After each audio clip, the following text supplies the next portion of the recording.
travel with me. Hey fellow humans, Mina here. We have a slightly different setup for this last video of the year. I am here in front of my bookshelf as usual, but just sitting down because this is a nice little chill video. And in this video, we're going to talk about all my favorite books that I've read this year. I read a lot of them, and there was a lot of really good ones, and some of them are the goodest of them. That wasn't good English. I just used good way too many times, but y'all know what I'm saying. So let's have a nice little fun bookish video. Get your coffee or your hot chocolate, my favorite. I don't really do coffee. And let's dive into the best books of 2020. I know these books didn't come out this year. I mean, some of them did. But like, check out these books if you wanna. The first book we're gonna talk about is by my all-time favorite author, Rachel Vincent. And that book is Every Single Lie. In fact, this is actually signed by my favorite author, which is dope. In fact, I have a bunch of her books over here, and they all signed too. I've never actually physically met her, and I would love to. But she has this thing where you can buy books off her local bookstore, wherever she is, and she goes in and signs them and ships them to you, which is dope. Unfortunately, they only ship to North America, so I kind of have to like buy the book, ship it to my parents, and have them ship it to me, which is like extra costly, but like definitely worth it. This book is a young adult novel, and it follows Beckett, and she finds a dead baby in a locker room. Not a spoiler because it's literally on like the back of the book. That's like what it's about. She's 16, and everyone thinks it's her baby, and that she murdered the baby, and they're trying to figure out why would there be a baby in the girls' locker room, and why did no one tell that there's a dead baby there, and like everyone thinks it's her, and she's trying to like say, yo, it's not me, like it's not. And I don't usually figure out like the whodunit things in books, but I actually did figure out whose baby it was. So I was kind of proud of myself for that, but that didn't give away to the reveal near the end of whose baby it was. And I'm not doing a great job of selling this book, I find, because honestly this wouldn't be something I would have picked up normally if I just read the back of the book, but I bought it because it's Rachel Vincent, and I knew I was gonna love it, and I did. I read it in like literally a day, because it was just that good of a page turner. So like honestly, her writing is compelling enough. Like I'm recommending this book. Y'all pick this up, even if you think you're not gonna be into it, because I didn't think I was gonna be into it, but like I was very much into it. The characters were so compelling, and it's so well written, and Vincent just sucked me into the story. And like, look at this cover art. It's dope. It's beautiful. Love it. And the twist at the end is just, get this book. Next two books that I've read this year that were hella dope read, that I also basically read in a day each, is the Kyoshi books, the Avatar Kyoshi books, the Shadow of Kyoshi, which is actually the second book, and the Rise of Kyoshi. This one's the first book, this one's the second. Look at this cover art, it's hella gorgeous, and the formatting of this book is also like really dope. Like look at this formatting, it's beautiful, and it's well written. It's not written by the creators of Avatar, but they are like, they helped make it, so like this is canon. And we got some LGBT representation, and it's done very well. Representation, we love that. Written very well. And for a series that focuses on like the martial arts and stuff, it was written very well. Like you can actually picture the fight scenes going on, which is great, especially because if you know Avatar, and the bending and like all the fights and stuff is very complicated. It's like, how would you even write this? The author, F.C. Yee, is very well with fight scenes and just good character development, and it just sucked me in. Honestly, I picked up this first book because I saw that one of my beta readers for South, she posted on Instagram and she was reading it, so I was like, oh my god, there's an Avatar book that I don't know about. Got it insta-buy, and I did. And while I was reading it, I realized this is book one, and you do sort of end on a sort of cliffhanger. So if you're really into this, better make sure that you don't do what I did and not realizing that this is book 1 and then finish it in like a day and then realize you gotta wait for book 2 to come in, so order both of them at the same time. If you're into Avatar: The Last Airbender, this is a great prequel to the story, wonderful addition to the world. I would highly recommend these books. Next up on our list is The Cabin at the End of the World by Paul Tremblay. I probably didn't pronounce that correctly, but I actually just finished this one super recently. Stephen King approved, so you know it's good.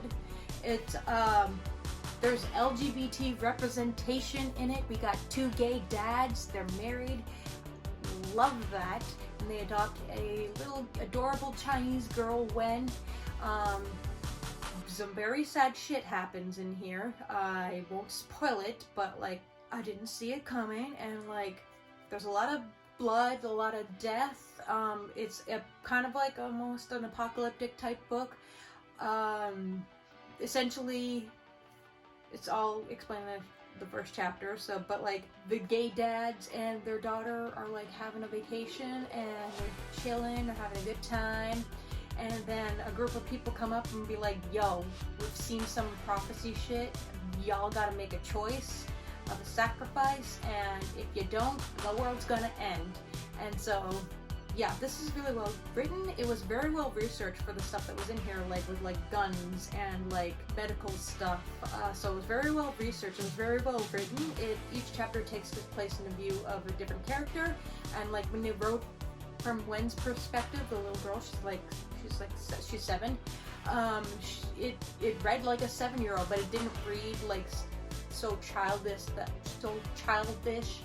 an adult would be like, oh, I don't want to read like for my kids, because this is definitely an adult book. So it was just how Tremblay managed to do that was very well done. And then it had different perspectives from other characters, like the dads, and he would integrate the past into the present, and when it would like talk about the past, like it would go into what happened, not like into the future, like more rather present day. Like it would integrate, like, oh, I learned this in the past and this is like it now kind of thing. So that was really well done. It was very well written. It had me from start to finish. I also tore through this book. Sad ending. It did leave me with a lot of questions near the end, and I feel that they didn't necessarily need to be answered, but I still wanted to know the answers. And there were some parts I'll be like, why didn't you ask them this specific question? Maybe you might have gotten an answer, or they probably would have shot you down, but like at least you would have asked, but they never asked the damn question, like, why are you doing this to us? Why us? They never asked that. So, they probably would have told them anyway, but like at least they would have asked it. And I was like, so some of it left me frustrated, including the ending, and the ending was sad, but like, it was worth it. It's like the apocalypse is happening now. So anyway, give this book a good read if you're into like kind of like apocalypse horror thriller kind of stuff. I don't know, I'm not really good at telling genres. Check it out. This next book on my list is a real life event. It's not, I don't think I'd call it a memoir, but I think I would consider it a retelling of events plus some factual information. But like, I saw a podcast about it, and this guy was interviewed on this podcast, and he had this book out about it, and I was like, okay, I'm gonna buy your book, and I did, and honestly, I'm still thinking about this book to this day. I read it earlier this year, and I'm still thinking about this book. Things happen, I'm like, damn, like this book, and like, I've read a lot of good books this year, but like this one just stuck with me, I don't know, and it just really makes you think. Hi, Soren. Hi. Soren, before I show you the book, Soren decided to come say hi, so we're just gonna say hi to Fuzzface here. You gorgeous. Now go fluff. Now go be cute. So the book I'm talking about is Surviving Chinese Communist Detention. So this dude here, Stephen Schaerer, I literally don't know how to pronounce his last name. I'm very sorry about that. But this dude here, he was essentially working in China. he had a business in Beijing, he had like a school business or something. All his visas were up to date. He had legal business papers, everything you needed was legal. He was up to date on everything. And if you don't know, China likes to conduct raids, and they just don't really need any reason, especially if you're foreign. Just gonna conduct raids, make sure everything's okay, but usually they'll like arrest you for like no reason. They do this kind of stuff. And one day they went and checked out his place of business, and he's like, oh, I'm fine because like I got all my shit together. And they're like, no, you're coming with us. And they took him and his business buddies, and they took him, and this is all real, by the way, this actually happened, and they took him and they essentially arrested him, and he was in a Chinese prison, essentially tortured, not physically but like mentally, for I think he was in there for 2 months. No, not 2 months, 1 month, but honestly reading this, that's 1 month too long. The stuff that they put him through, it literally is torture. And it's not, he was in a cell with like 20 other guys. There was like 2 other foreigners in that same cell with him, not his friends. They were in another cell, and like a bunch of Chinese guys. He actually spoke Chinese, which helped the situation a little bit, but like honestly, I'd rather just die than go through what he had to go through. This is a good book. It's written very educational, like a college university essay. There's literally points at like the bottom, like of citations, which is great that it's all well researched and stuff, but you know, that does kind of take you out of the story a little bit.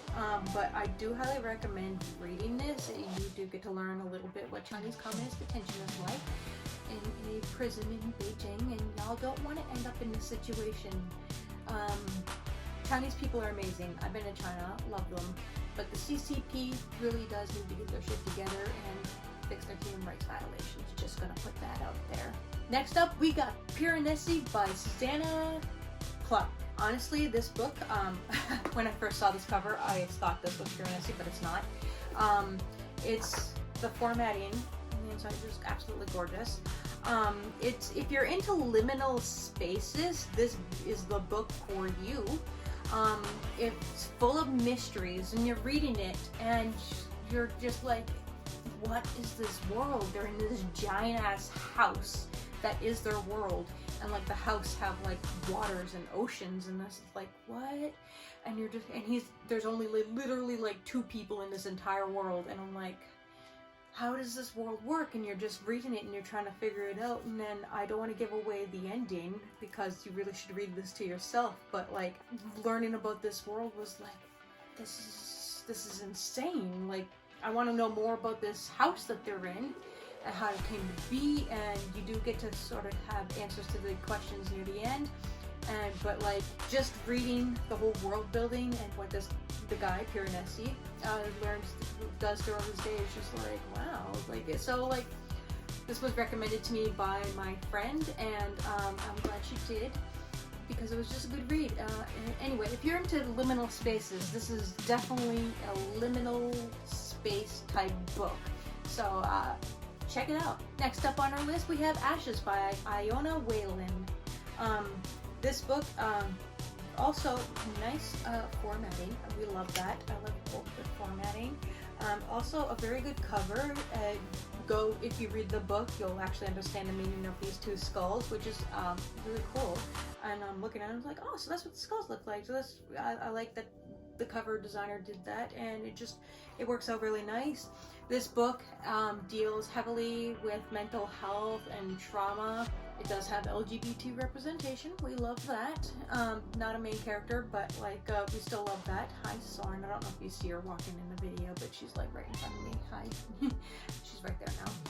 But yeah, this was a really good read. I recently just read this, and there is trigger warnings, and they are listed somewhere in the book. So if you're not into graphic violence, foul language, homophobic language, sexual intense situations, abuse, assault, drug usage, and suicide, don't pick it up. But this book really shows mental health, which I love. It's very important that we release the stigma on mental health. So this character goes through growth and has to go like learn about the trauma she's been through, and it was just well written, and I feel like there's two stories at once, like before she went into the forest to when she's into the forest, and the author really merged both stories perfectly.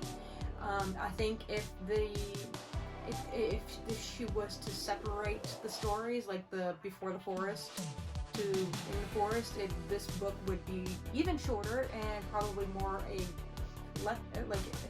honestly, you just need both parts together. So it just worked out really great. And look at this cover. I'd buy this cover. I'd buy the cover. I mean, I would. I mean, technically I did. I'd buy this book on the cover alone. So like, you should too. Just remember, it is a little dark, but it's definitely worth the read, and it's obviously short, so you can finish it in a hella fast time and have a good time reading it. I did. Okay, this is going to be the second to last book of the best books I read this year, because I read like a lot of them, and I can't share them all, or this would be a hella long video, but maybe someday I'll put them on there. Some of them, were but like, anyway.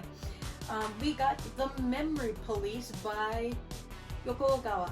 This is a translated book. It's originally written in Japanese, and it's such an interesting concept. Essentially, yeah, I guess it's in the future or something, but it doesn't really say. No one has names, by the way, so not even the main character. You just know she's a girl. Actually, one person has a name. Actually, two people have a name, but that's it. No one else has a name, so that's interesting. It's just it was written in a really interesting way, actually. But essentially, the memory police are police that go around and be like, you know what? Apples are no longer a thing, and so they take away your memory of apples. Apples no longer exist. They go around and like burn all the apples that ever existed, and they will toss them away, and you will physically, like, you can look at an apple, like say if an apple was forgotten, you'll look at an apple and you just like, you have no physical memory, no feelings or anything. You kind of maybe know it's an apple, but you just like, I saw it. Sorry. Yeah, essentially, song's right here, no, it's here. Essentially, the apple is gone from your memory, and so they just, every now and then, they just, you wake up one day and you're like, oh, they made us forget something. And if the police just go around and if you were harboring apples, they're like, oh no, you can't do that. So they're gonna like take the apples away from you. And essentially the plot of this book, the main character's editor, because she's a writer, doesn't forget stuff. So he remembers there are apples. And she's got to hide him because the memory police will come and take him and essentially make him go disappear because he didn't forget things. So it's really interesting how she goes about her day and how they try to do stuff while the police are, as the book progresses every day, and they make things disappear more frequently, and eventually they make some pretty important things disappear. And you're like, well, how are they going to function? And they eventually just don't. And I don't want to say what disappears at the end. It's a pretty bleak ending, not going to lie. But it was very interesting read. So if you want a really interesting read with a really cool concept, very simple writing, get this book today. The last book we're going to talk about is actually a prize for my pre-sale giveaway to South. It is The Guardian by A.T. Duguay. This book was written by my friend. I actually went to high school with this dude, and other schools like primary and elementary, obviously. But he's a really cool guy, and he did the formatting and designed the cover himself. It's a really nice cover. He actually re-released it in a new cover recently. So if you enter the pre-sale giveaway and you end up winning this book, which will be signed, you'll probably have the new cover, but I still really enjoy this cover. It's a happy fantasy read, and I very enjoyed it. He did an excellent job on world building. So this book is about a guy named Golthak, I believe is how you pronounce it. And he's like running away from giants, and he essentially is he was a slave his entire life. His people were slaves, and he's trying to get back to his home, to where, you know, see if his people were alive, and it's just, what an adventure throughout this whole thing. He really makes you feel for the characters, and he really gives each character a great personality. And it was just a glorious read. I finished this really fast. Even though this is a thick boy, he's working on book 2 right now, and it can't come soon enough. There was a couple of sad moments in here, and I don't want to point them out, but I was like, why did, I said to him, like, why did you do that? And he was like, I had to. And I'm like, we also we technically do have some LGBT representation in here. It's not explicitly mentioned, but I think that's even greater because it's just normalized as it should be. So if you can pick it up, that's dope. I highly recommend this book, but you could get a chance to win a free and signed copy of this book for yourself if you enter the pre-sale giveaway. So if you're into a really good fantasy story with great world building and excellent characters and even a little bit of romance, check out The Guardian today. So that's all I got for you. This is the last video of the year and also the last video of the month, so you know what that means. It's time to dish out another prize for my pre-sale giveaway. This person is going to be walking away with some merch from my merch store, as well as some bookish and writerly goods. Next month is when, you know, some good, extra good prices are coming out. Not that these prices aren't great, I'm just saying the signed books are like next month and stuff. But anyway, congratulations to Court Page. You have just now won the prizes I just previously mentioned, so yay! Thank you so much for entering the pre-sale giveaway and, you know, actually pre-ordering South, which you really should. By the way, South is coming out next year. Like, I mean, next year is essentially like next week at this point, and that's hella dope. What? Like, my novel is finally going to be published, and you can get yourself a physical copy of that March 15th. 2022 is when it comes out, but if you want to really support me, you can pre-order this LGBT novel right now. Links in the description down below, and don't forget you can enter the pre-sale giveaway, and you too can have a chance to win awesome dope-ass prizes, including the mother-flipping Kindle and that last book we just reviewed, The Guardian by A.P. Duguay, as well as a signed copy of my book, South. So, like, what are you waiting for? The prizes are dope. And entering is free. It's open worldwide. We like that. International giveaways, we like free shit. And yeah, so get yourself a copy of Self today, enter the giveaway, and yeah. Thank you all for being on this writing journey with me this year. It was I'm glad to have finally joined Authortube and I guess Booktube at this point. It's really fun, and I'm going to continue to do that. So next video, I got a special video planned, so look out for next week's video because I think it's pretty special. Plus you get to see lots of Soren. Always a bonus. I hope you have a wonderful holiday season, a wonderful year. I know it's been a, cause with, you know, Rona and stuff, but like, I hope you're doing well. Mentally, at least, I hope you're doing well. I know it's a tough time for everyone. It's tough here because I haven't been home in a hot minute, and I can't because of, you know, but like, life, man, does crazy things. So anyway, that's all I gotta say for now. If you want to keep hearing more about South, be sure to follow me on all your favorite socials. Links below. Stay safe, Happy New Year's, and take care and goodbye.